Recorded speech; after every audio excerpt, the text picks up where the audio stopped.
You, John Fitzgerald Kennedy, do solemnly swear I, John Fitzgerald Kennedy, do solemnly swear that you will faithfully execute the office of President of the United States that I will faithfully execute the office of President of the United States and will, to the best of your ability, and will, to the best of my ability, preserve, protect, and defend the Constitution of the United States. preserve, protect, and defend the Constitution of the United States. So help you God.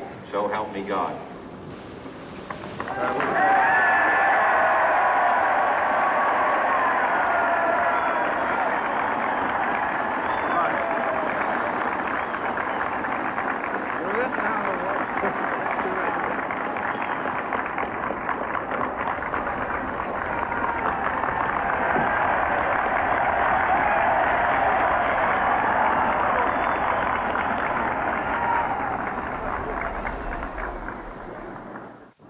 Vice President Johnson, Speaker, Mr. Chief Justice, President Eisenhower, Vice President Nixon, President Truman, Reverend clergy, fellow citizens. We observe today not a victory of party, but a celebration of freedom, symbolizing an end as well as a beginning, signifying renewal as well as change. For I have sworn before you and Almighty God the same solemn oath our forebears prescribed nearly a century and 3/4 ago. The world is very different now, for man holds in his mortal hands the power to abolish all forms of human poverty and all forms of human life. And yet the same revolutionary belief for which our forebears fought are still at issue around the globe. The belief that the rights of man come not from the generosity of the state, but from the hand of God. We dare not forget today that we are the heirs of that first revolution. Let the word go forth from this time and place to friend and foe alike that the torch has been passed to a new generation of Americans born in this century, tempted by war, disciplined by a hard and bitter peace, proud of our ancient heritage, and unwilling to witness or permit the slow undoing of those human rights to which this nation has always been committed, and to which we are committed today at home and around the world.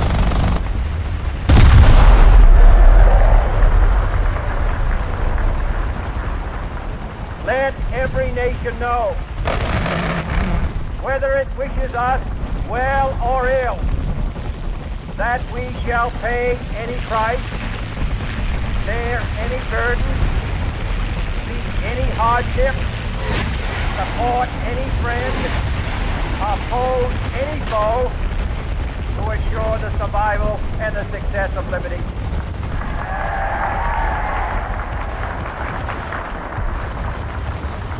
This much we pledge and more.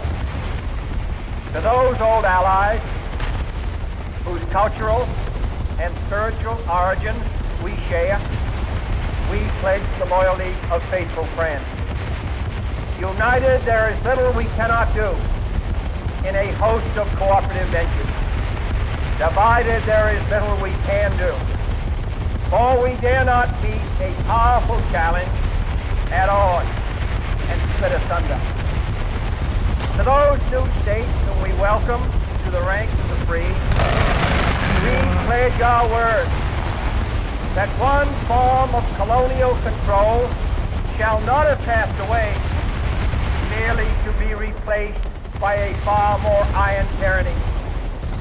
We shall not always expect to find them supporting our views, but we shall always hope to find them strongly supporting their own freedom, and to remember that in the past, those who foolishly sought power by riding the back of the tiger ended up inside. Collision alert! To those people in the huts and villages of half the globe struggling to break the bonds of mass misery, we pledge our best efforts to help them help themselves. For whatever period is required, not because the communists may be doing it, not because we seek their votes, but because it is right. If a free society cannot help the many who are poor, it cannot save the few who are rich.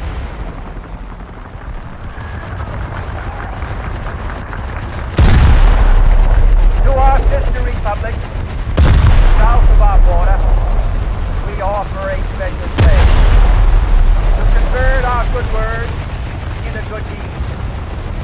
In a new alliance for progress, to assist free men and free government in casting off the chains of poverty. But this peaceful revolution of hope cannot become the prey of hostile powers. Let all our neighbors know that we shall join with them to oppose aggression or subversion anywhere in the Americas. And let every other power know that this hemisphere intends to remain the master of its own house.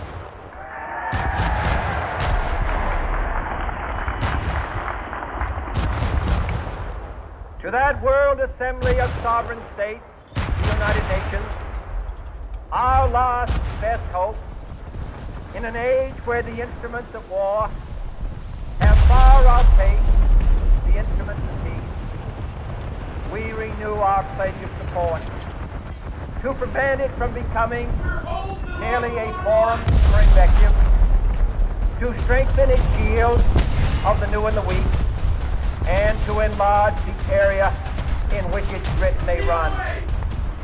Finally, to those nations who would make themselves our adversary, we offer not a pledge, but a request that both sides begin anew the quest for peace.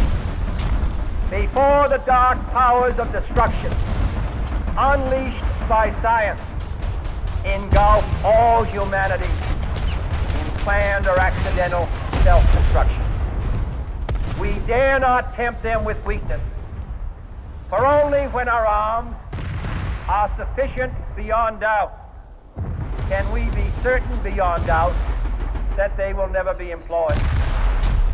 But neither can two great and powerful groups of nations take comfort from our present course.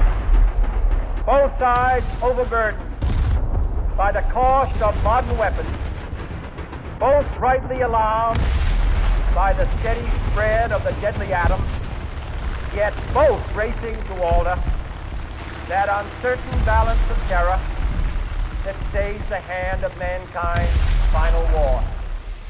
So let us begin anew, remembering on both sides that civility is not a sign of weakness, and sincerity is always subject to proof. Let us never negotiate out of fear, but let us never fear to negotiate.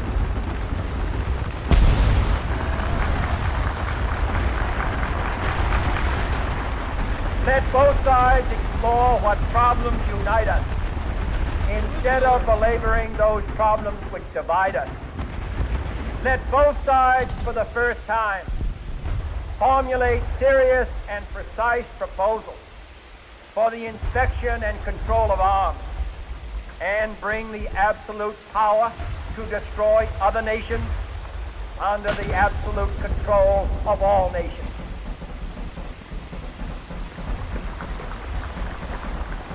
Let both sides seek to invoke the wonders of science instead of its terrors. Together, let us explore the stars, conquer the desert, eradicate disease, tap the ocean depths, and encourage the arts and commerce. Let both sides unite to heed in all corners of the earth the command of Isaiah to undo the heavy burden and let the oppressed go free. And if a beachhead of cooperation may push back the jungle of suspicion, let both sides join in creating a new endeavor. Not a new balance of power, but a new world of law, where the strong are just, and the weak secure, and the peace preserved. All this will not be finished in the first 100 days, nor will it be finished in the first 1,000 days, nor in the life of this administration, nor even perhaps in our lifetime on this planet.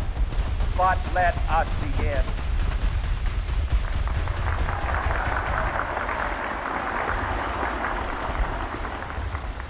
In your hands, my fellow citizens, more than mine, will rest the final success or failure of our cause. Since this country was founded, each generation of Americans has been summoned to give testimony to its national loyalty. The graves of young Americans who answered the call to service around the globe. Now the trumpet summons us again, not as a call to bear arms, though arms we need, not as a call to battle, though in battle we are, but a call to bear the burden of a long twilight struggle, year in and year out, rejoicing in hope, patient in tribulation, a struggle against the common enemies of man, tyranny, poverty, disease, and war itself. Can we forge against these enemies a grand and global alliance, north and south, east and west, that can assure a more fruitful life for all mankind? Will you join in that historic effort?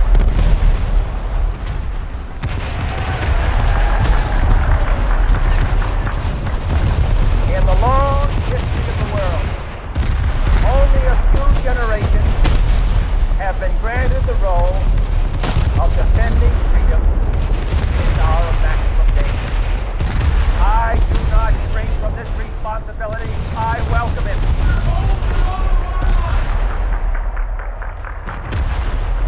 I do not believe that any of us would exchange places with any other people or any other generation. The energy, the faith, the devotion which we bring to this endeavor will light our country and all who serve it. And the glow from that fire can truly light the world. And so, my fellow Americans, ask not what your country can do, ask what you can do for your country.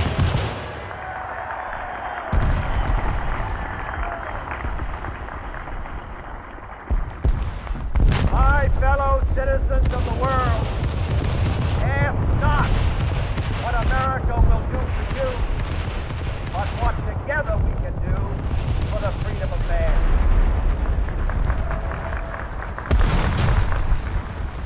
Finally, whether you are citizens of America or citizens of the world, ask of us here the same high standards of strength and sacrifice which we ask of you. With a good conscience, our only sure reward, with history the final judge of our deeds, let us go forth to lead the land we love, asking his blessings and his help, but knowing that here on earth, God's work